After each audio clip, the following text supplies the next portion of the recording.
Noong Biyernes, ipinahayag ni U.S. State Secretary Antony Blinken na umaasa ang Estados Unidos sa partnerships nito sa Asia-Pacific. Sinabi ito ni Blinken sa summit sa Peru, kaharap ang mga APEC leaders. Narito ang report ni NJ de Guzman. Sa Lima, Peru, binigyan-diin ni State Secretary Antony Blinken ang trilateral cooperation ng US, Japan at South Korea. Idagdag pa ang pinalalim na ugnayan ng US sa India, Japan, Australia at ASEAN. Here in the Asia-Pacific, we bolstered trilateral cooperation with Japan and Korea. We deepened ties with the Quad, India, Japan, and Australia, and ASEAN. We've elevated our relationships with Vietnam and Indonesia. We launched the Indo-Pacific Economic Framework, bringing together 14 countries, some 40% of the world's GDP, to build more secure supply chains, to combat corruption, to transition to clean energy.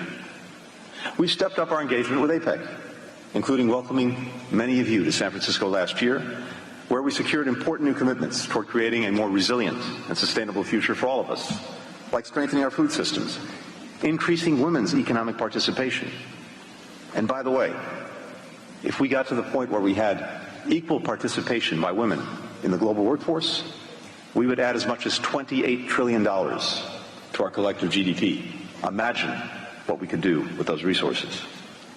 Binanggit din ni Blinken kung paano makakatulong ang Bipartisanships in Science Act hindi lamang sa Asia-Pacific region kundi pati rin sa US. The Asia-Pacific leads the world, as you all know, in developing and deploying semiconductors, artificial intelligence, clean energy, and other innovations that are shaping our future. We work to build a more trusted, a more inclusive, a more resilient, a more sustainable technology ecosystem. Through the Bipartisanships in Science Act, we set up a fund to support our partners from Vietnam to Mexico to Kenya as they develop their capacity to assemble, to test, and to package semiconductors. We teamed up with Australia, with Japan, with New Zealand, and Chinese Taipei to install undersea cables that will extend digital access to 100,000 people across the Pacific Islands.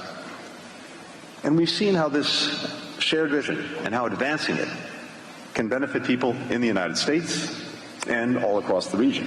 Idiniin ng State Secretary ang kumpiyansa ng US sa partnership nito sa mga bansa sa Asia-Pasipiko. And we're counting on all of you, and we're counting on the partnerships that we built and continue to build, particularly between the public and private sectors, to carry us forward. NJ de Guzman para sa mata ng Agila International, trusted, connected, on point.